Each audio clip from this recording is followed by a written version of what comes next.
అందరికీ నమస్కారం. ఈరోజు నేను చెప్పబోయే స్టోరీ మాత్రం చాలా అంటే చాలా ఇంట్రెస్టింగ్గా ఉంటుంది. ఇలాంటి స్టోరీస్ ఈ జనరేషన్ వాళ్ళకు చాలా మోటివేటివ్గా అనిపిస్తుంది. నా రిక్వెస్ట్ ఏంటంటే ప్లీజ్ ఒక లైక్ చేసి చూడండి. మీరు లైక్ చేయడం వల్ల నాకు కొంచెం మోటివేటివ్గా అనిపిస్తుంది. ఈ వీడియో ఇంకా ఎక్కువ మందికి రీచ్ అయ్యే ఛాన్స్ ఉంది. స్టోరీ నేమ్ వచ్చేసి మా అమ్మ చెప్పిన మాట. ఇక స్టోరీలోకి వెళ్దామా? అమ్మ, నాకు ఉద్యోగం వచ్చింది. ఏడాదికి 10 లక్షల రూపాయల జీతం. నువ్వింకా ఉద్యోగం మానేయొచ్చు. ఫోన్లో తరుణ్ మాటలు విని లక్ష్మికి ఏనుగెక్కినంత సంబరం కలిగింది. ఫోన్లోనే నాయనా, ఇప్పటికైనా దేవుడు కరుణించాడు, మనని ఓ ఒడ్డుకి చేర్చాడు. ఆమె గొంతు దగ్ధమైంది. ఉంటానమ్మా, రాత్రికి బయలుదేరి వచ్చేస్తున్నాను అంటూ ఫోన్ పెట్టేశాడు. నిజంగా ఇవాళ ఎంతో ఆనందించాల్సిన రోజు. 15 ఏళ్ల కిందట తండ్రి చనిపోయినప్పుడు ఆమె ముఖంలో నవ్వు ఆరిపోయింది. మళ్ళీ ఇన్నాళ్లకు ఆమెకు కాస్త తృప్తి దక్కి ఉంటుంది. ఓ చిన్న కంపెనీలో ప్రైవేట్ ఉద్యోగం చేసే వ్యక్తి చనిపోతే అతని భార్య పిల్లల జీవితాలు ఎంత దుర్మార్గంగా ఉంటాయో మాటల్లో చెప్పలేం. ఫోన్ రింగ్ అవడంతో తరుణ్ ఆలోచనలకు బ్రేక్ పడింది. వినోద్ నుంచి ఫోన్. బావా, నీకే ఫోన్ చేద్దామనుకుంటున్నాను. నీ ఇంటర్వ్యూ ఏమైంది? సెలెక్ట్ అయ్యాను బావా, 10 లక్షల ప్యాకేజీ. హే, కంగ్రాట్స్. పార్టీ ఎప్పుడు? నీ ఇష్టం బావా. మనమందరం మరో పార్టీ కూడా చేసుకోవాలి. సుమ మగపెళ్లి వాళ్లకు బాగా నచ్చిందంట. ముహూర్తాలు పెట్టుకోవడానికి వస్తామన్నారు, కట్నం వద్దన్నారు, కానీ పెళ్లి గ్రాండ్గా చేయాలంట. వినోద్ చెప్పుకుంటూ పోతున్నాడు. ఎంత బావా బడ్జెట్? నీ ఏడాది జీతం అంతా నవ్వుతూ చెప్పాడు వినోద్. 10 లక్షలా? నోరు వెళ్ళబెట్టాడు. తప్పదు బాబు, మంచి సంబంధం చేస్తేనే కదా మన ఆడపిల్ల సుఖపడేది. కానీ అంత డబ్బు అని మధ్యలోనే మాటను మింగేశాడు తరుణ్. నేను పర్సనల్ లోన్కి అప్లై చేస్తాను. ప్రతి నెల వాయిదాలు నువ్వు కట్టుకో. ఓ థ్యాంక్స్ బావా, నీకు చాలా రుణపడి ఉంటాము. అలాగే కానీ మా బాస్ ఫోన్ చేస్తున్నాడు, సాయంత్రం మాట్లాడదాం అంటూ ఫోన్ పెట్టేశాడు తరుణ్. తన తండ్రి అప్పులతో పాటు వెలకట్టలేని ఆస్తిని కూడా ఇచ్చి వెళ్ళిపోయాడు. ఆ ఆస్తి పేరే వినోద్, తన మేనత్త కొడుకు. చిన్నప్పుడే తల్లిదండ్రులను పోగొట్టుకున్న వినోద్ని మేనమామ ఆనందరావు కన్న కొడుకులా చూసుకున్నాడు. వినోద్ 10వ ఏట ఆనందరావుకు లక్ష్మితో పెళ్లి అయింది. భర్తకు చాలని జీతం మూలాన వదిన గారి కొడుకు ఆమెకు భారంగా తోచేవాడు. వినోద్ తెలివైన వాడు కావడంతో స్కాలర్షిప్ వచ్చేది. అది ఫీజులకు సరిపోయేది. ఆయన పుస్తకాలకి, పరీక్షలకు అంటూ ఖర్చులు ఉంటూనే ఉండేవి. ఓ 3 ఏళ్లలో తమకు 2 పిల్లలు వచ్చి చేరారు. వాళ్ళ చదువులు కూడా ఆనందరావు ఖర్చుకు తోడయ్యాయి. అప్పో సప్పో చేసుకుంటూ సంసారాన్ని నెట్టుకు వచ్చేశాడు. వినోద్ డిగ్రీ చివరి సంవత్సరంలో ఉండగా రోడ్డు ప్రమాదంలో ఆనందరావు కన్నుమూశాడు. చేతిలో చిల్లి గవ్వలేని పరిస్థితిలో లక్ష్మి తన అన్న త్రిమూర్తులు ఇంటికి చేరింది. అక్కడ పరిస్థితి కూడా అంతంత మాత్రంగానే ఉండేది. మరో 3 అదనంగా పోషించాల్సి రావడంతో ఆమె వదిన అగ్గి మీద గుగ్గిలమయ్యేది. చీటికి మాటికి లక్ష్మిని, పిల్లల్ని చులకన చూస్తూ ఉండేది. వినోద్ డిగ్రీ పూర్తి చేసి ఉద్యోగంలో చేరిన తర్వాత లక్ష్మి కుటుంబాన్ని చూడ్డానికి వెళ్ళాడు. పని మనిషి కంటే దారుణంగా తయారైన ఆమె పరిస్థితిని చూసి బాధపడ్డాడు. మాసిపోయిన బట్టలతో కనిపించిన మేనమామ పిల్లల్ని చూసి అతనికి కళ్ళ వెంట నీళ్లు తిరిగాయి. ఏం నాయనా, మేనమామ పెళ్ళాం ఇప్పటికి గుర్తొచ్చిందా?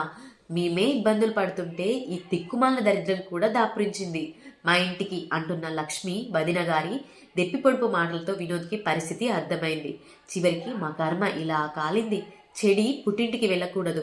మీ మామయ్య ఊరందరినీ దోచిపెట్టి నా పిల్లల్ని అనాథల్ని చేశాడు అంటూ ముక్కు చీదుకుంది లక్ష్మి. ఆమె పరోక్షంగా తననే నిందిస్తుందని తెలిసిన వినోద్ ఏమీ మాట్లాడలేదు. ఆ పరిస్థితులలో ఎవరున్నా అలాగే మాట్లాడతారని అనుకున్నాడు. అత్తా, నేనొక మాట చెప్తాను, ఏమీ అనుకోకండి. మీరు ఇంటర్ వరకు చదువుకున్నారు కదా, ఓ చిన్న ఉద్యోగం చూస్తాను. పిల్లల చదువుల విషయం నేను చూసుకుంటాను. మీరు ఇక్కడి నుంచి వచ్చేయండి. ఇన్ని మాటలు పడుతూ ఉండే కంటే అద్దాకలతో అయినా స్వతంత్రంగా ఉండడం మేలు. నేనున్నాననే విషయం మర్చిపోకండి. ఆ ఒక్క మాట లక్ష్మికి కొండంత భరోసానిచ్చింది. పిల్లల్ని తీసుకొని తక్షణమే వినోద్ వెంట బయలుదేరింది. ఓ చిన్న ఇల్లు తీసుకొని ఉద్యోగంలో చేరింది. తన 3 పోషణ వరకు తను సంపాదించుకుంది. పిల్లల చదువు బాధ్యతను వినోద్ తీసుకున్నాడు. తను ఉద్యోగాల వేటలో వేరే ఊరికి వెళ్ళినా పెళ్ళై 2 పిల్లలకు తండ్రైన తన బాధ్యతను మాత్రం మర్చిపోలేదు వినోద్. వినోద్ భార్య పల్లవికి తన భర్తకు మేనమామ కుటుంబం అంటే ఉన్న ఆపేక్ష తెలుసు.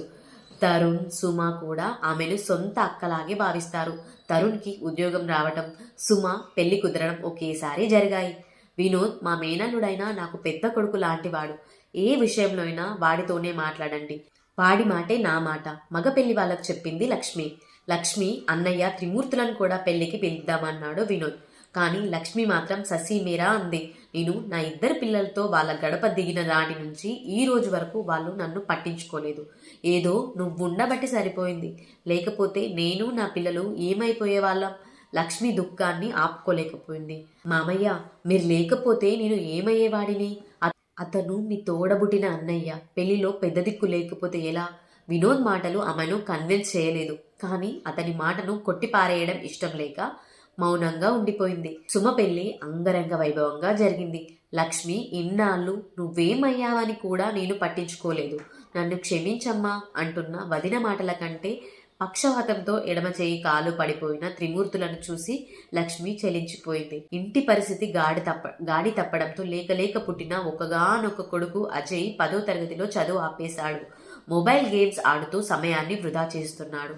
వాడిని మళ్ళీ చదువుదారిలోకి మళ్లించలేమా? పెళ్లి హడావిడి ముగిసిన తర్వాత తరుణ్ని అడిగాడు వినోద్. వాళ్ళింట్లో ఉన్న 6 నెలలు మేమనుభవించిన నరకం నాకింకా గుర్తుంది బావా. వాళ్లకు తగిన శాస్త్రి జరుగుతుంది అక్కాసుగా అన్నాడు తరుణ్. మీ నాన్న నాకెప్పుడు ఒకటే మాట చెప్పేవాడు. మనం ఈ ప్రపంచాన్ని ఉద్ధరించక్కర్లేదు, కానీ మన వాళ్ళు ఇబ్బందులో ఉన్నప్పుడు కాస్త సహాయపడితే అదే 10,000. దీనికి మనం కోటీశ్వరులం కానక్కర్లేదు. కాస్త మనసుంటే చాలు. సాయం చేయడం కూడా అంటువ్యాధి లాంటిదే, ఒకరి నుంచి మరొకరికి వ్యాపిస్తుంది అని అలా చెప్పడమే కాకుండా ఆయన ఆచరణలో చేసి చూపించాడు. తను సంపాదించిన 4 రూపాయల్లోనే నన్ను కన్న కొడుకులా చూసుకొని నా జీవితాన్ని నిలబెట్టాడు. దీనివల్ల మీరు కొన్ని సౌకర్యాన్ని కోల్పోవలసి వచ్చింది కూడా. అంతకంటే ఎక్కువే మాకు సాయం చేశావు కదా బావా. అవును, ఆ సాయం వెనుక మీ నాన్న మాటలే స్ఫూర్తిగా నిలిచాయి. ఇప్పుడు మీ మేనమామ ఇబ్బందులో ఉన్నాడు. అజయ్ తెలివైన వాడిలాగే కనిపిస్తున్నాడు. కాస్త దారిలో పెడితే వాడి భవిష్యత్తు కూడా డోకా ఉండదు. సాన పెడితేనే ఏ వజ్రమైనా ప్రకాశిస్తుంది. వాడికి మంచి జీవితాన్ని ఇవ్వగలిగితే మరొకరికి సహాయం చేసే అవకాశం వాడికి కూడా దక్కుతుందేమో. ఆలోచించు. వినోద్ మాటల్లోని వాస్తవికతను తరుణ్ణి ఆలోచనలో పడింది. మామయ్య, అజయ్ని నా దగ్గరే ఉంచు. వాడిని మంచి కాలేజీలో జాయిన్ చేస్తాను. ఖర్చు వివరాలు తర్వాత చూసుకుందాంలే అంటున్న తరుణ్ను చూసి త్రిమూర్తులను నోట మాట రాలేదు. వద్దులే నాయన, ఇప్పటికే మీరు చాలా ఇబ్బందులు పడ్డారు. మళ్ళీ ఈ భారం కూడా మీకెందుకు? మీరు కష్టాల్లో ఉన్నప్పుడు మేము ఉండి కూడా లేని వాళ్ళయ్యాము. నీ సాయం తీసుకునే అర్హత కూడా మాకు లేదు. నీ ఒక్కగానొక్క కొడుకు భవిష్యత్తు గురించి ఆలోచించాలి. వాడిని ఇక్కడ వదిలి వెళ్ళు, నేను చూసుకుంటాను అంటూ తల్లి వైపు చూశాడు. అతని నిర్ణయాన్ని అంగీకరిస్తున్నట్లు లక్ష్మి కళ్ళలో వెలుగు కనిపించింది. నీ కొడుకు బంగారం లక్ష్మి, మీ మేలు ఈ జన్మలో తీసుకోలేం అంటున్న వదిన మాటల్ని మధ్యలోనే ఆపేసింది లక్ష్మి. అయిన వాళ్ళు బాగుపడితే మనం బాగుపడ్డట్లే కదా వదిన అంటూ వారిని సాగనంపింది.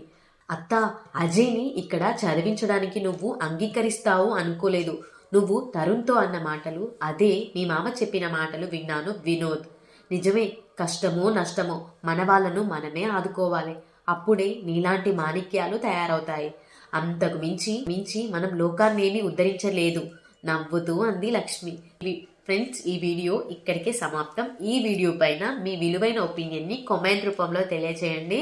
మీరు ఎక్కడి నుండి, ఏ ఊరు నుండి చూస్తున్నారో కూడా ఒక కామెంట్ రూపంలో తెలియచేయండి. నచ్చితే లైక్ చేయండి, సబ్స్క్రైబ్ చేయండి. Thank you.